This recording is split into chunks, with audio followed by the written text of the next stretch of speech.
Hello everyone. In today's Psych Talk session, we are with a guest speaker, Ms. Anjesha Nurullah. She is an autism mom and a registered behavior therapist. It's a pleasure to have you here, ma'am. The stage is all yours. Thank you, Dr. Arshia, for giving me this platform.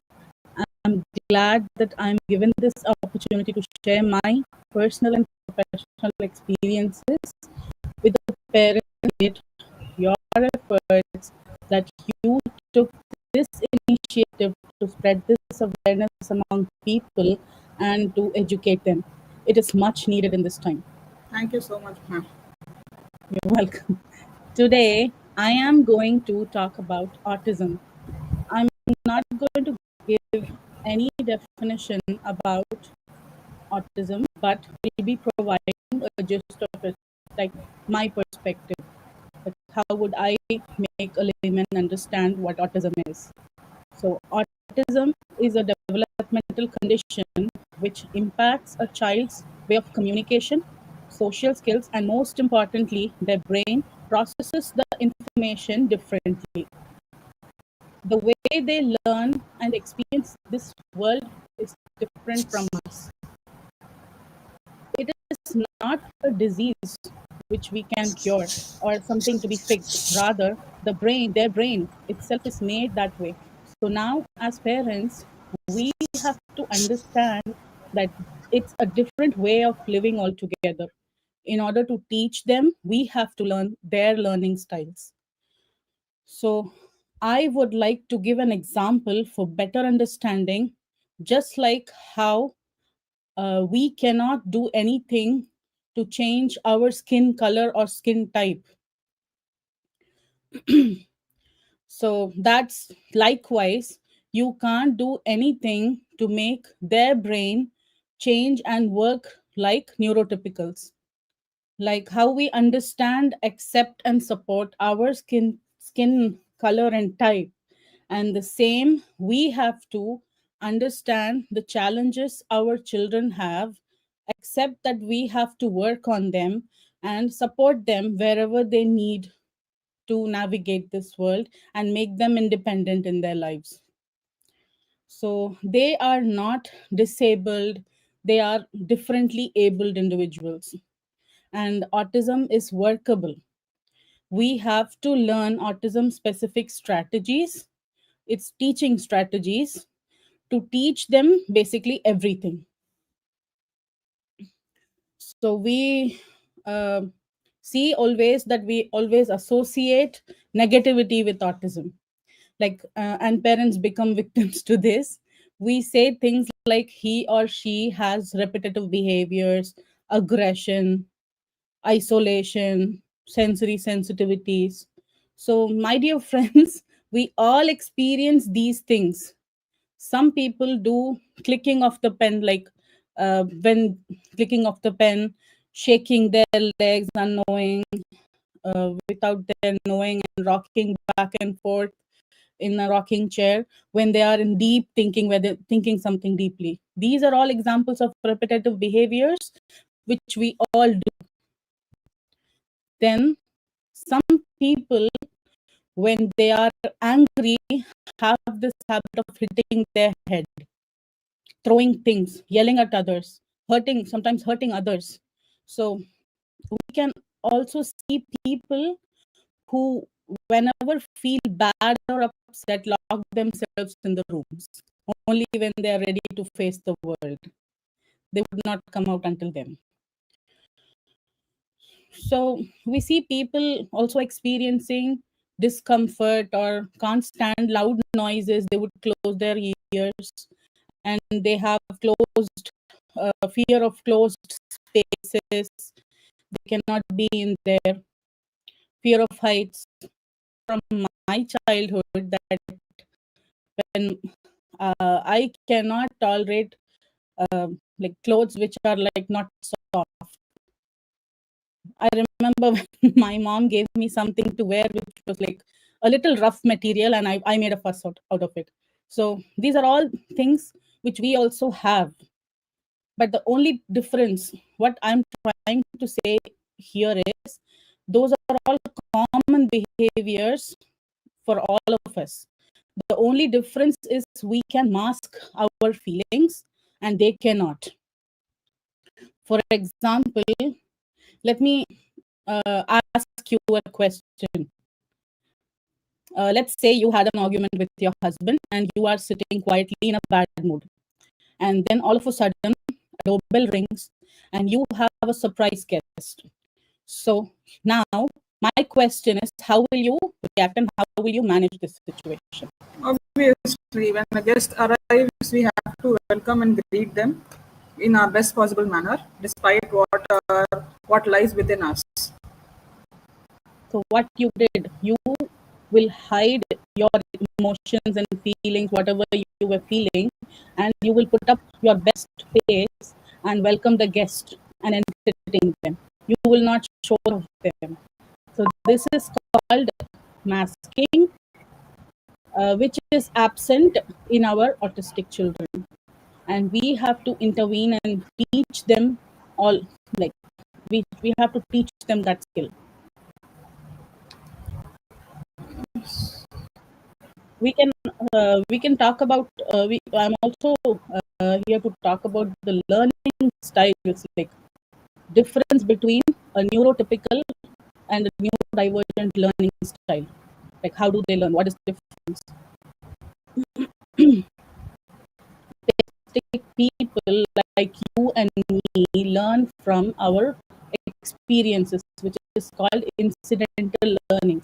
We see things happening and we learn, and we instantaneously generalize with others. Like I'm able to, a neurotypical child will see you wash your hands, your child will come and see you wash your hands. You're like opening the tap, you're taking the soap, you're scrubbing your hands, and you're washing your hands until the soap is gone, and you wipe your hand.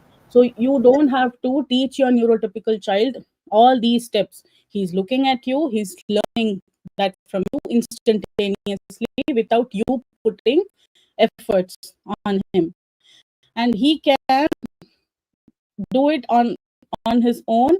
The other instance he gets, he can copy you at the same time, or he will wash hands at some other point of time, but he will remember all those steps which you did, and he will try to imitate you. And then this will happen even in school. If he goes to school, after he finishes his lunch, he would go and wash his hands. So you don't have to specifically teach him all these steps.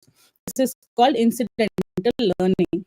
And now, when we come to non-autistic people, sorry, autistic people, they don't have this incidental learning in them. So it's often it's absent.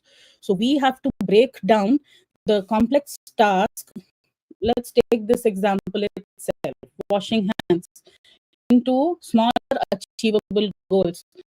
Technical is like we break down steps. Like first step would be opening the tap, and then take the soap, scrubbing the hands, and then we teach them how to. So we break down the complex task into small achievable goals, and we focus on each and every step. We teach each and every step, and then comes the process of generalization. After the child is able to do master this hand washing skill independently, and then he has to generalize it across different environments and with different people. So there is a problem if my child is doing the skill only with me. If she is washing her hands in my presence, she internalizes the skill. So parents should understand that every child is different, has its own strengths and challenges. So they must never compare their children. Just appreciate their unique strengths and support the child, sorry, the challenges with their whatever challenges the child has. With this, I have a question to, sorry for intervening you. What can be the contribution of every family member in a newly diagnosed autistic child? Oh my God, that's an incredible question. Important to understand what role does each and every family member play in supporting the child who is on the spectrum? So, in my perspective, like I'm going to the diagnosis part now. So, when in my perspective, when you get a diagnosis about your child, working on the next steps, you will be in a denial state. Why me? Why my child? So you will have that. You will go into depression as a as a as a mother.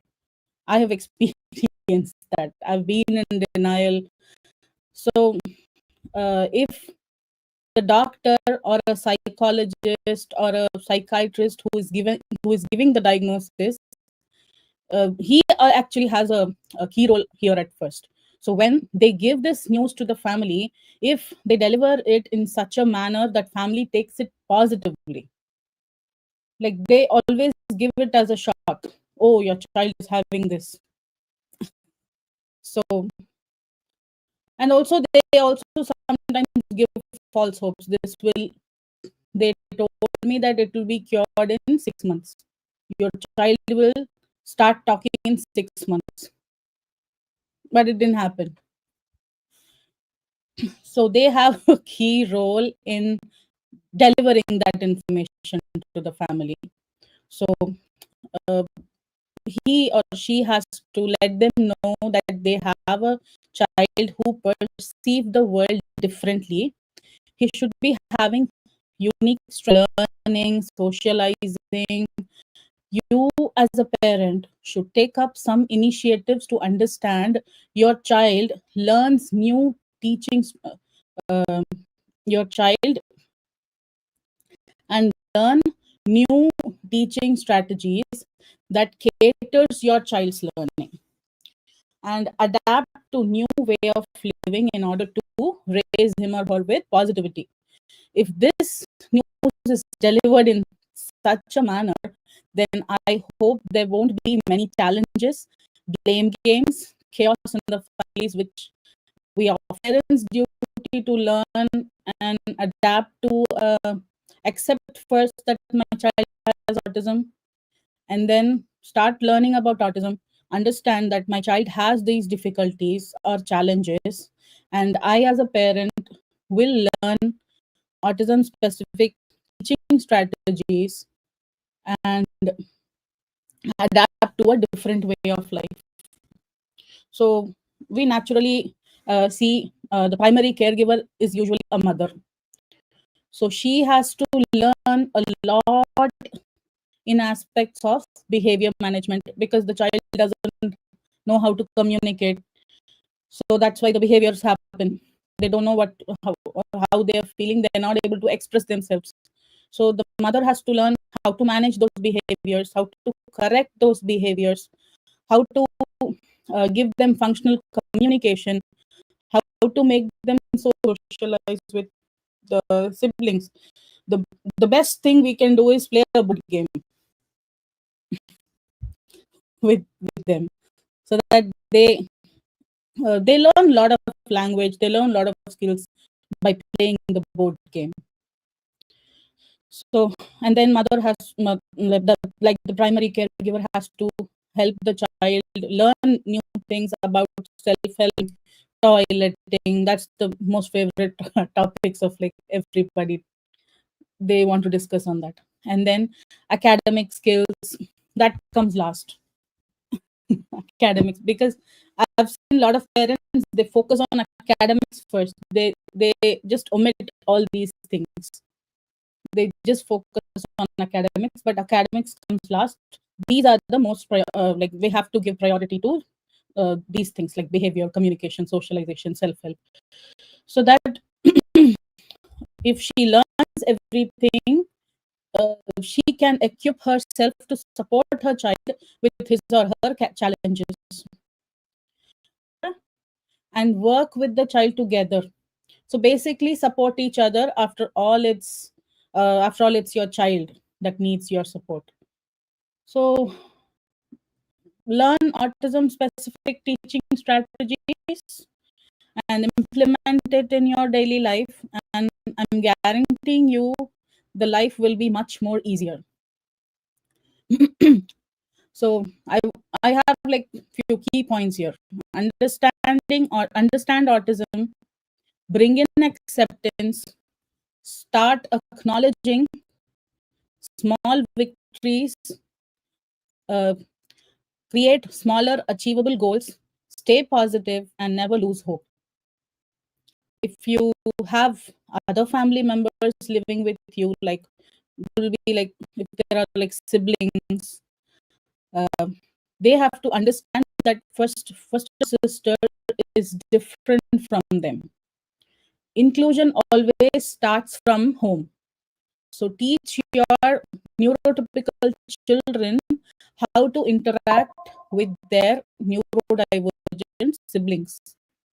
So they have to show them respect. They cannot be treating them with disrespect. So teach them how to respect them, and the siblings play an important role in building communication and social skills. Like I said, uh, let them play a board game together.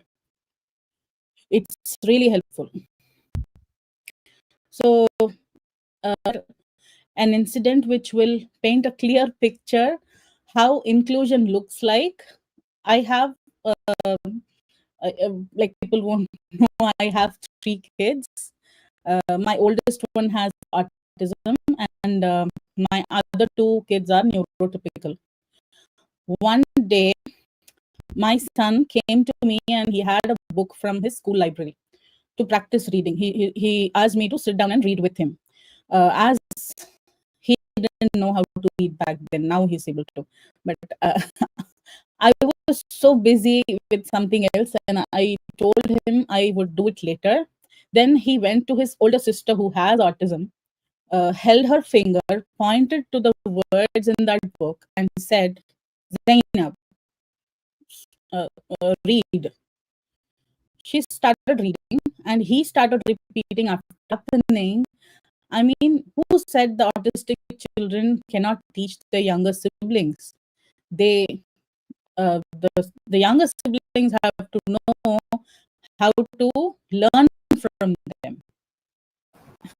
So he figured out somehow, That is and I was something so happy. new. Like mostly people don't relate things and they think neurodivergents are not fit for social life. But this is something new and very it acts as an eye opener We for have to us too. always, we ourselves have to give respect to the autistic child. We cannot disrespect them in front of their siblings. Yeah. So I have one more question here. Okay. So when handling autistic children, what can be the steps that parents can incorporate? Always advocate and emphasize on self-care for caregivers. Like caregivers go through a lot. It's a lot going on. So they have to learn and teach. So they're like overwhelmed. So some tips I would like to share here, like joining support groups. By the way, I have my own support group of like 20 families. So I used to organize meetings every month where it's like a safe space for them. They come and they share their experiences. If they have any difficulties, they would ask questions. If somebody has any experience on them, they would share their experiences, and it's like back and forth of knowledge, and everybody benefits from that. So joining support groups, and it mainly it says that you are not alone. There are other people who are navigating the same journey with as you, who they're also traveling this on sailing on a same boat. So that's the whole idea of joining a support group. And practicing mindfulness and relaxation, that would be also helpful. Maintaining a healthy lifestyle, taking regular breaks from your routine, set realistic expectations. Don't set like unrealistic expectations, like my child would do this and that. Set realistic expectations, smaller goals. Celebrate those smaller achievements when they achieve those goals, and then educate yourself continuously. Don't stop your learning. Practice self compassion, and seek professional help if needed. Yeah.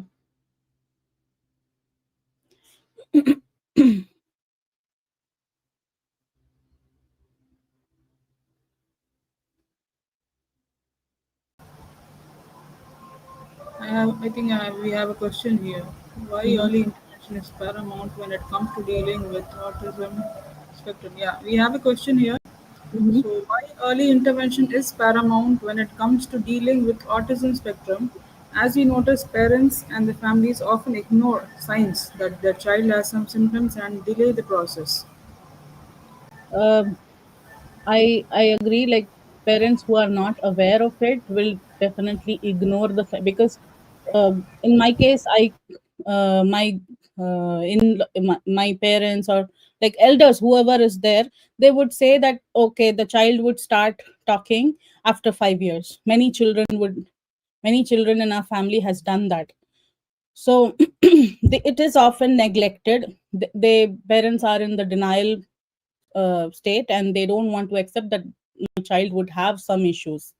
I've seen like a lot of families, and early intervention uh, is important because you can, when the child is like small, you can teach, you can intervene, and the child's brain is ready to learn, and you can make the child learn when the child is small. It's like they have like 0 to 5 years is like of their prime age to learn. That's why it's considered early intervention is Yeah, important. it is already said that around 95% of the brain development happens during the first 5 years of age. So that is Yeah, one of that's the true, main exactly. important things that we emphasize. Early intervention is important in every field, Mm-hmm. every disorder to say. Mm-hmm. I get one more question here. Mm-hmm. So, what are sometimes when we are dealing with an autistic child, there are chances that the child achieves a target or a goal, and due to some reasons or the other, they reverse back. So, are there any techniques available which can help in preventing this goal reversal? Oftentimes, if a skill is acquired and or learned but not generalized, so and out of practice, so for let's say for 2 or 3 months they don't practice the skill, then the child goes back to square one, and we have to reteach it again to make sure it, to and we have to make sure that it's generalized and maintained. So generalization is a process where child implements their learned skills across different settings and with different people. For example, the child is learning how to use the washroom independently. So he or she learned it with the help of a visual, like each step by step at a time, each step at a time. Then, after learning all the steps, now it's time to take the child out of the house to the mall, to someone's house, to restaurants, to school, make the child familiar with the area, make the child practice his learned skill in different environments to the point where the child does every step independently without your support. Then it means the child has mastered and generalized this skill. Then comes maintenance. Now he has learned to use the washroom in a different setting, and the skill shall be in practice and maintained. So when you do it, keep it in practice, the skill will be maintained. We also must focus on teaching the child things which are important to live an independent life, which are like which have some functional meanings, functional use in their life.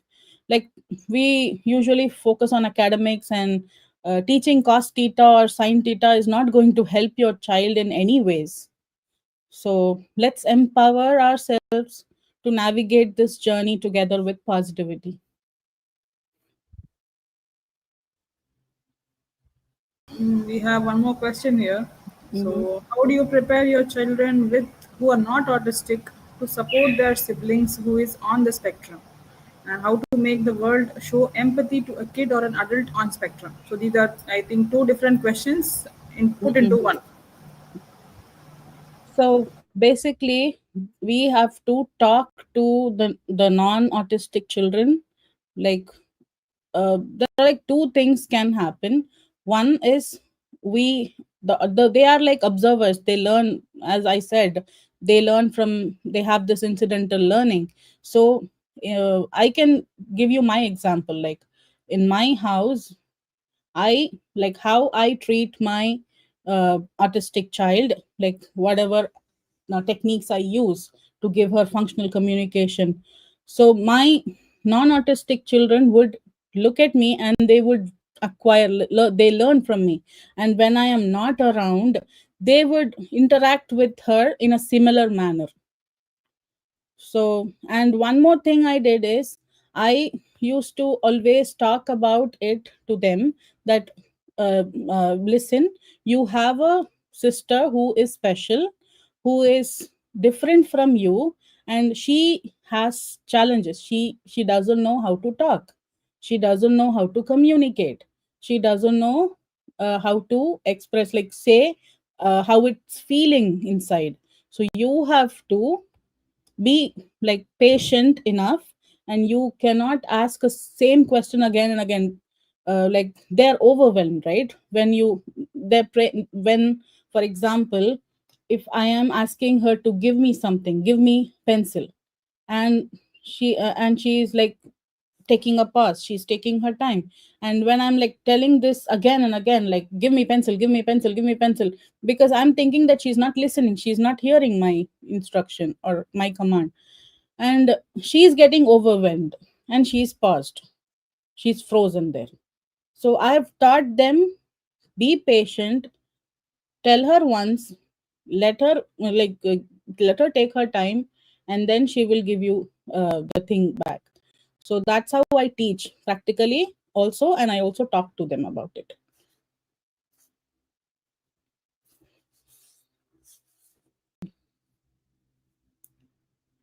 We have one more question lined up. So, Mhm. what are some effective ways for parents of autistic children to take care of their own mental health and cope with feelings of stress and depression? Okay, I think this is the same thing which we already discussed, the Yeah. techniques to address burnout. That's, yeah, that's what I would say, that you're not alone. Join some support group where you get this emotional support. uh, Take regular breaks from your daily routine. Go out, go out on a date with your husband. I usually do that. I I usually do that. Make sure I go out with my husband on a date, or uh, go out with your friend for a coffee. Just keep your mind, which makes your mind lighter, mood lighter, and engage in something which will relax your mind.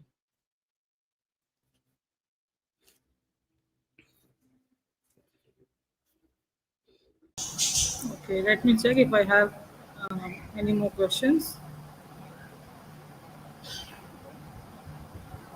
Okay, I think we are done with this. Mhm. Uh, okay, ma'am. Thank you so much for your time and efforts. It was really an eye opener, and I hope the parents who are watching this session will have huge amount of knowledge how to deal with an autistic child and how to be prepared in dealing with them, how to take up strategies for better implementation. Thank you so much, and Thank you I so wish, much. I hope we have further sessions in future too. I'm Thank you looking so much, forward ma'am. to it. Thank you so much. It's been a pleasure here. Thank you.